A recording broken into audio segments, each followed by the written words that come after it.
Hi everyone, எல்லாருக்கும் வணக்கம். Welcome to my channel Manchatti which means mud pot. இன்னைக்கு நம்ம சேனல்ல செய்ய போறது ரொம்ப ஹெல்தியான ஒரு பிரேக்ஃபாஸ்ட் ரெசிபி. இதை நீங்க லஞ்ச் ஆர் டின்னர் எப்படி வேணாலும் சர்வ் பண்ணலாம். ரொம்ப டேஸ்டியா இருக்கும் and ஹெல்தியும் கூட. இது இப்போ எப்படி செய்யறதுன்னு பார்க்கலாம். நான் இந்த ரெசிபி செய்கிறதுக்காக 1 கப் அளவுக்கு சோளம் எடுத்திருக்கேன். ஜோவர் இது வந்துட்டு எல்லா கடையிலும் கிடைக்கும். அப்படி உங்களுக்கு கிடைக்கலன்னா நீங்கள் ஆன்லைனில் ட்ரை பண்ணுங்கள், அதில் கூட கிடைக்கும். இதை வந்துட்டு நான் ஒரு 1 hour நல்லா ஊற வச்சுருக்கேன். இதுக்கு வந்துட்டு நம்ம ஊற வச்சு செஞ்சால் தான் நல்லா இருக்கும். இது இப்போ தண்ணியெல்லாம் வடிகட்டிட்டு நம்ம ஒரு ஜாருக்கு ஆட் பண்ணிக்கலாம்.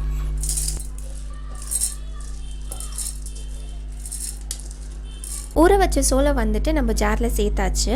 இப்போ அது கூடவே நம்ம ஒரு 1/2 கப் அளவுக்கு லெஃப்ட் ஓவர் ரைஸ் எடுத்துக்கலாம். இது நைட்டு செஞ்ச சாதம். ஸோ அதில் வந்துட்டு நான் ஒரு 1/2 கப் அளவுக்கு இதில் ஆட் பண்ணுறேன். நம்ம அது கூடவே இப்போ ஒரு 1/4 கப் அளவுக்கு தண்ணி ஊற்றி இது வந்துட்டு ஒரு சாஃப்டான பேஸ்ட் ஆகிற அளவுக்கு நம்ம அரைச்சி எடுத்துக்கணும். சோளம் அண்ட் ரைஸ் வந்துட்டு அரைச்சாச்சு. பாருங்கள், இந்த அளவுக்கு ஸ்மூத்தான பேஸ்டான போதும். இதை வந்துட்டு நம்ம ஒரு மிக்சிங் பவுலுக்கு ஆட் பண்ணிக்கலாம். அது கூடவே நம்ம ஒரு 1/4 கப் அளவுக்கு குட்டி குட்டியாக கட் பண்ண ஆனியன் ஆட் பண்ணிக்கலாம். 1/4 கப் அளவுக்கு கேப்சிகம், அதையும் நான் குட்டி குட்டியாக தான் கட் பண்ணி வச்சுருக்கேன். துருவின கேரட் 1/4 கப், 2 பச்சை மிளகா, கொஞ்சமாக கட் பண்ணி வச்சு கொரியாண்டர் லீவ்ஸும் ஆட் பண்ணிக்கலாம். குக்கிங் சோடா ஒரு 1/4 டீஸ்பூன் அளவுக்கு சேர்த்தா போதும், நல்ல சாஃப்ட் அண்ட் ஃப்ளஃபியாக வர்றதுக்காக. இந்த ரெசிபிக்கு தேவையான அளவுக்கு உப்பு. இப்போ இது எல்லாத்தையும் சேர்த்து நம்ம வந்துட்டு நல்லா மிக்ஸ் பண்ணிக்கலாம். இதுக்கு வந்துட்டு நீங்கள் சட்னி, சாம்பார் அந்த மாதிரி எதுவுமே சைடில் வைக்க தேவையில்லை. ஆல்ரெடி நம்ம வெஜிடபிள்ஸ் அண்ட் காரத்துக்கு பச்சை மிளகாய் எல்லாம் சேர்த்ததால் இது நீங்கள் அப்படியே சாப்பிடலாம். சப்போஸ் உங்களுக்கு தோசை மாதிரி வேண்டான்னு நினச்சிங்கன்னா நீங்கள் இதை வந்துட்டு பணியாரம் மாதிரி கூட ஊற்றிக்கலாம். பாருங்கள், நம்மளோட தோசை பேட்டர் வந்துட்டு ரெடி ஆகிடுச்சு. இந்த அளவுக்கு திக்காக இருக்கணும்.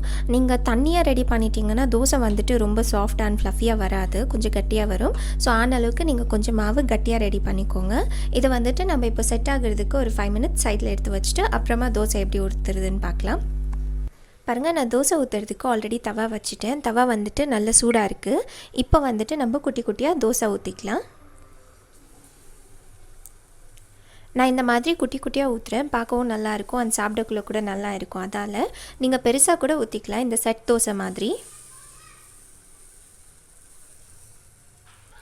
தோசை ஊற்றிட்டு அதுக்கு மேலே நம்ம கொஞ்சமாக ஆயில் ஆட் பண்ணிக்கலாம். உங்களுக்கு ஆயில் வேண்டான்னு நினச்சிங்கன்னா நீங்கள் கீ ஆட் பண்ணிக்கோங்க. ஆயில் ஆர் கீ எதனா ஒன்று ஆட் பண்ணிவிட்டு இது ஒரு 1 minute நம்ம அப்படியே வேக விட்டுடலாம். லோ ஹீட்டில் வச்சுக்கோங்க, ஏன்னா தோசை தீஞ்சிடுச்சுன்னா சாப்பிட்டக்குள்ள நல்லா இருக்காது. இப்போது நம்ம இந்த தோசை வந்துட்டு இன்னொரு சைட் திருப்பி போட்டுடலாம்.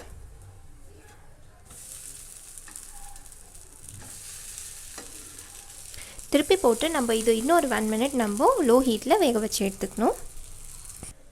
பாருங்கள், தோசை வந்துட்டு 2 சைடுமே நல்லா வெந்துருச்சு. இது இப்போ நம்ம தவாலேருந்து எடுத்துடலாம். அப்புறம் எல்லா தோசையும் இதே மாதிரி சுட்டு எடுத்துக்கலாம். பாருங்கள், ரொம்ப டேஸ்டியான ஹெல்தியான பிரேக்ஃபாஸ்ட் ரெடி ஆயிடுச்சு. இது செய்கிறதுக்கு ஆல்மோஸ்ட் ஒரு 10 to 15 minutes தான் டைம் எடுத்துச்சு. ஸோ கண்டிப்பாக வீட்டில் ட்ரை பண்ணி பாருங்கள். வேறு ஒரு ரெசிபியோடு பார்க்கலாம். Until then, take care.